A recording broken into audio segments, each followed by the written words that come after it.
Carl Jung, one of history's most brilliant minds, created 5 powerful principles that together help you become the person you're afraid to be, your shadow self. Let me show you how decoding and connecting these principles in a very specific order can free your ultimate self. The world hangs on a thin thread, and that is the psyche of man. There's no such thing as an H-bomb. That is all man's doing. Yeah. We are the great danger. The psyche is the great danger. What if something goes wrong with the psyche?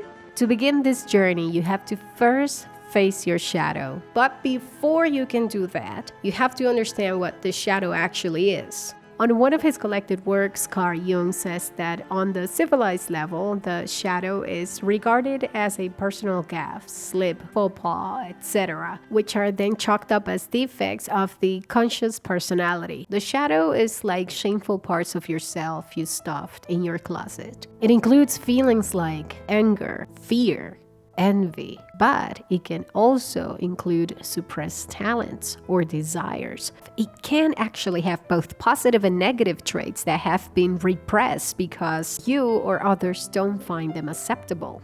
Now that you know what the shadow is, it's time to face it. And you should really face your shadow, because ignoring it, it's actually going to make it grow stronger, darker, until it controls your life and you won't even know it. But of course you can stop the madness, and to stop it, you must turn the light to your own darkness. Man is not complete if he is not conscious of that aspect of things.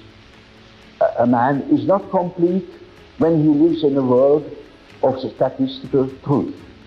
He must live in a world of his biological truth.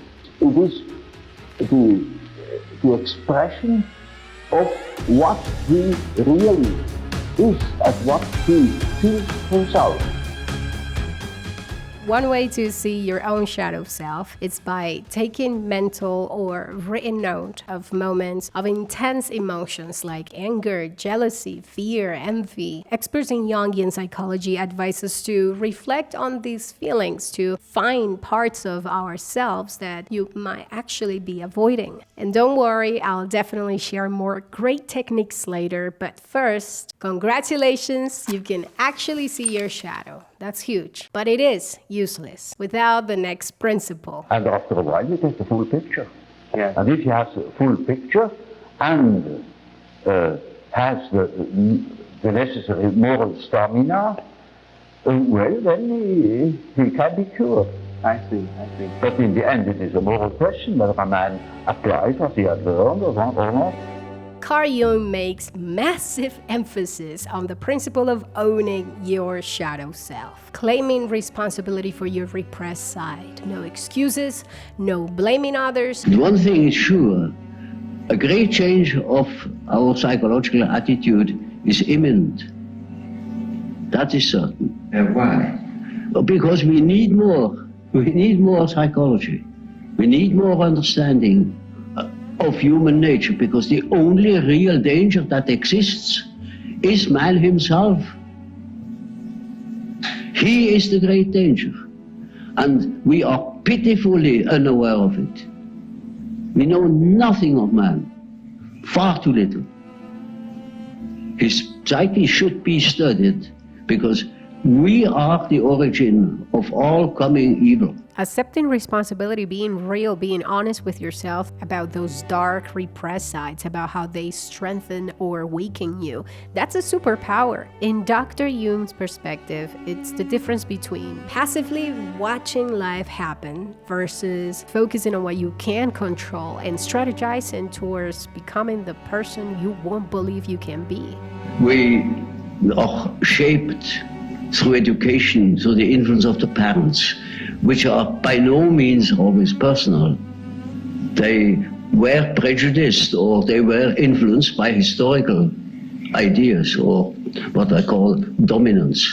And that is a most decisive factor in psychology. And we are not of today or of yesterday. We are of an immense age. With responsibility accepted, it is time to open communication with your shadow. There are, of course, great individual differences. There are individuals who have amazing knowledge of themselves.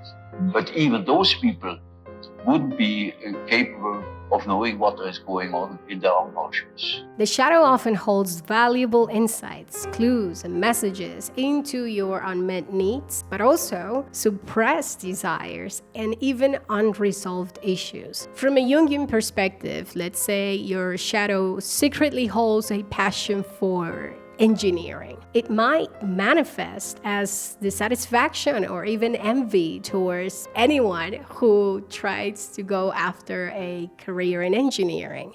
You now hold critical information that can unlock your best life. But here's the thing, that information is useless if you don't know what to do with it. That's where the fourth principle comes in. The fourth principle is about bringing your suppressed parts to your conscious self. But this in no way means letting negative traits run free and wild. It's actually about transforming and harmonizing them within your personality.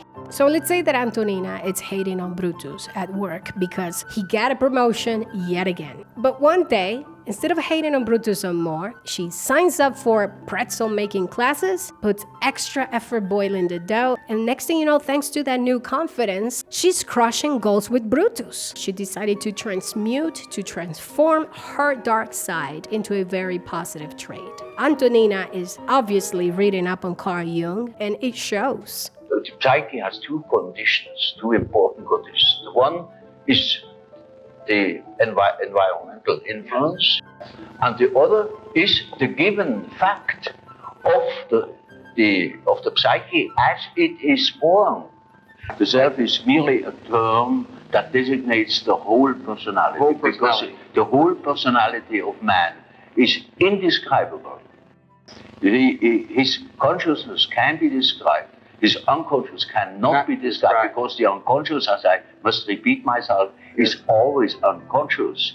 And it is really unconscious. It really does not know it. To use this key and take a look at your unconscious through your shadow, you must activate principle number 5. On one side, this principle is about the transformation that begins with repressed parts of yourself acknowledged and accepted. But on the other side, you know very well that we all have multiple repressed aspects within. We really got to make it a habit to face and integrate our repressed sides. To keep that sword nice and sharp, make sure you're setting time aside to reflect on recurring patterns and strong emotional reactions. You want to ask yourself, what repressed side of me are these feelings trying to put on the spotlight or throw under the bus? I personally do it alone, but professional help is always the best option. As a matter of fact, I recently used these principles to dig a little deeper into my people-pleasing nonsense. I suppress my natural directness so much to keep jobs, to keep, that working professional dynamic at peace, so I could keep the job and survive. And there goes the people-pleasing. It's flourished and it's gone wild. But yeah, that's where I am right now, trying to integrate. And I hope, by the way, that you give yourself this experience. You absolutely deserve it. There is no one or anything that can describe it to you, because it's so unique to each and every one of us. Before I let you go, here's another video that YouTube thinks you will absolutely love. So I hope you do love it. See you next time.